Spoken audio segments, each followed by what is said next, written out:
ಶಾಂತಿ ಶಾಂತಿ ಶಾಂತಿ.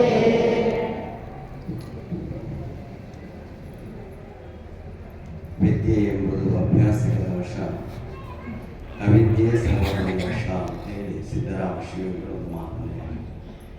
ತಮ್ಮ ವಚನದಲ್ಲಿ ವಿದ್ಯೆ ಯಾರಿಗೆ ಒಲಿಯುತ್ತದೆ ಎನ್ನುವ ಮಾತು. ವಿದ್ಯೆ ಅಭ್ಯಾಸ ಮಾಡುವ ಸತ್ತಾಗ ಅವನಿಗೆ ವಶವಾಗ, ಅವನಿಗೆ ಕೈಗೂಡು. ಅವಿದ್ಯೆ ಎನ್ನುವಂಥದ್ದು ಸಹಜವಾಗಿ ಎಲ್ಲರಲ್ಲಿ ಮನೆ ಮಾಡಿಕೊಂಡಿರುವಂಥದ್ದು. ಅದಕ್ಕೇನು ಯಾವ ಶ್ರಮ ಪಡುವಾಗಿಲ್ಲ, ತನ್ನಷ್ಟು ಕಾಲೇ ಸೇರಿಕೊಂಡಿದೆ.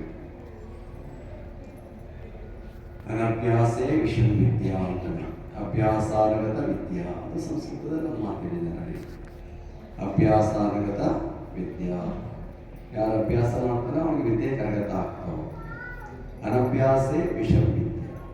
ನಾವು ಓದ್ತೇ ಹೋದರೆ ವಿದ್ಯೆ ನಮಗೇನಾಗ್ತದೆ, ವಿಷವಾಗ್ತದೆ.